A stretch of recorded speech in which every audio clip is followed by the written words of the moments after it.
Vaudou, mythologie et identité. Les peuples nordiques peuvent fièrement revendiquer Thor et Odin. Les Japonais célèbrent leurs esprits ancestraux sans s'excuser. Les Européens ont bâti des empires valant des milliards de dollars sur les dragons, les elfes et les fées. Mais d'une manière ou d'une autre, les Haïtiens ont honte de Legba, Ogu et Ezili. Aujourd'hui, nous posons une question à voix haute. Pourquoi ?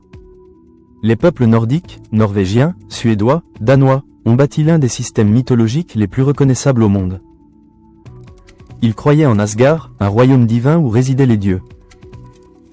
En Odin, le dieu de la sagesse et de la guerre. Dans Thor, le dieu du tonnerre et protecteur du peuple.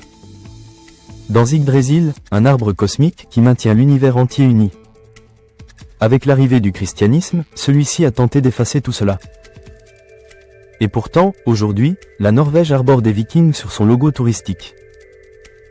Marvel a transformé Thor en une franchise de super-héros valant des milliards de dollars.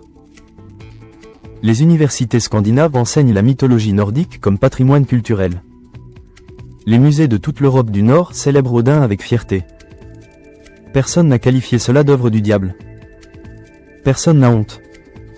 Ils ont dit, ce sont nos ancêtres, et le monde les a respectés pour cela. Le Japon possède une ancienne tradition spirituelle appelée shintoïsme, qui signifie « la voie des esprits ».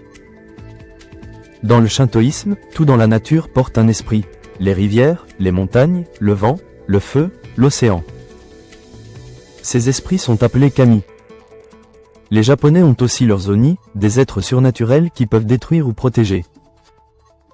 Ils possèdent les tengu, les kitsune, le renard spirituel, et tout un univers mythologique d'une profondeur extraordinaire. Voici ce qui rend cela remarquable. L'industrie japonaise de l'anime ou manga, qui représente plus de 25 milliards de dollars à l'échelle mondiale, est presque entièrement fondée sur la mythologie shintoïste. Studio Ghibli, Naruto, Bleach, Demon Slayer. Tout cela puise directement dans les racines spirituelles ancestrales du Japon. Aujourd'hui, le monde entier consomme la culture japonaise précisément parce que le Japon ne s'est jamais excusé d'être qui il est. Ils n'ont pas demandé la permission d'exister. Les Britanniques, les Français, les Allemands, les Irlandais, les Celtes, tous avaient leur mythologie. Les fées, des êtres magiques vivant dans des forêts enchantées. Les dragons, créatures majestueuses porteuses de sagesse ou de destruction. Les elfes, des êtres spirituels profondément liés à la nature.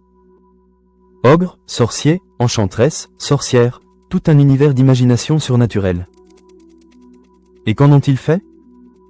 J.R.R. Tolkien a bâti le Seigneur des Anneaux directement sur la mythologie germanique et nordique. J.K. Rowling a bâti Harry Potter sur les traditions magiques européennes. Disney a bâti un empire de plusieurs milliards de dollars sur Blanche-Neige, Cendrillon, La Belle au bois dormant, toutes puisées directement dans la mythologie folklorique européenne. L'Europe n'a jamais qualifié ces fées de honteuses. L'Europe n'a jamais dit à ses enfants de rejeter le dragon. L'Europe a emballé sa mythologie et l'a vendue au monde entier à prix d'or. Haïti possède Legba, gardien du carrefour entre le monde des humains et le monde des esprits, symbole de connaissance, de communication et de possibilités. Haïti a Ogu, l'esprit de guerre et de justice, l'ancêtre des guerriers qui ont combattu l'esclavage à main nue. Haïti a Ezili Freda, l'esprit d'amour, de beauté et de dignité de la femme haïtienne. Haïti a Agoué, maître de la mer. Haïti possède le VV, des dessins géométriques sacrés aussi beaux et précis que n'importe quelle calligraphie japonaise. Haïti possède des drapeaux vaudous, des chefs d'œuvre élaborés, ornés de paillettes, qui sont exposés dans des galeries d'art à New York et à Paris. Haïti possède une civilisation spirituelle complète. Ancienne. Sophistiquée. Profond. Et pourtant, qu'est-ce qu'on nous a appris ? On nous a dit que c'était l'œuvre du diable. On nous a dit que c'était des superstitions rétrogrades. On nous a fait croire que nos ancêtres morts en combattant pour notre liberté étaient des serviteurs du mal. Réfléchissez un instant, le mal c'était l'esclavage, nos ancêtres ont fait le bien en nous délivrant.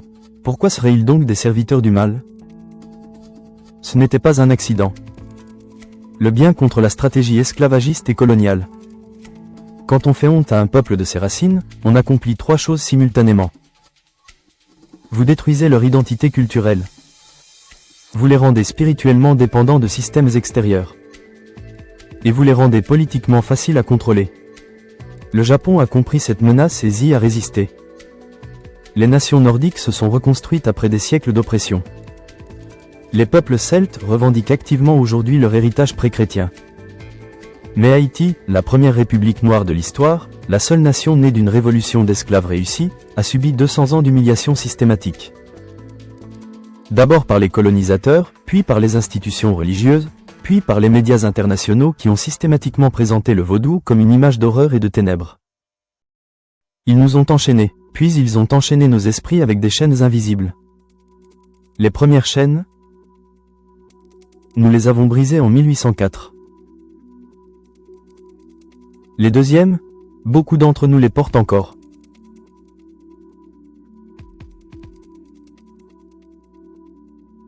Quant à Haïti ne vous dit pas quelle religion pratiquer.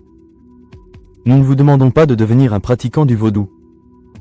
Nous ne vous demandons pas d'abandonner votre foi. Nous vous posons une question simple et puissante. Pourquoi les Haïtiens seraient les seuls au monde à haïr leurs propres ancêtres? Le Norvégien ne déteste pas Thor. Les Japonais ne haïssent pas leur kami. L'Irlandais ne l'est pas ses anciens esprits celtiques. Alors pourquoi devrions-nous détester Ogu? Pourquoi devrions-nous avoir honte de l'Egba? Pourquoi Ezili devrait-elle nous faire honte? Ceux qui savent qui ils sont ne peuvent pas être manipulés indéfiniment. Ceux qui cessent de se haïr deviennent dangereux pour tout système bâti sur leur asservissement. Ceux qui savent ce qu'ils sont ne peuvent plus être réduits en esclavage. Pensez-y. Pose la question. Affirme-toi tel que tu es. Nous sommes Haïti.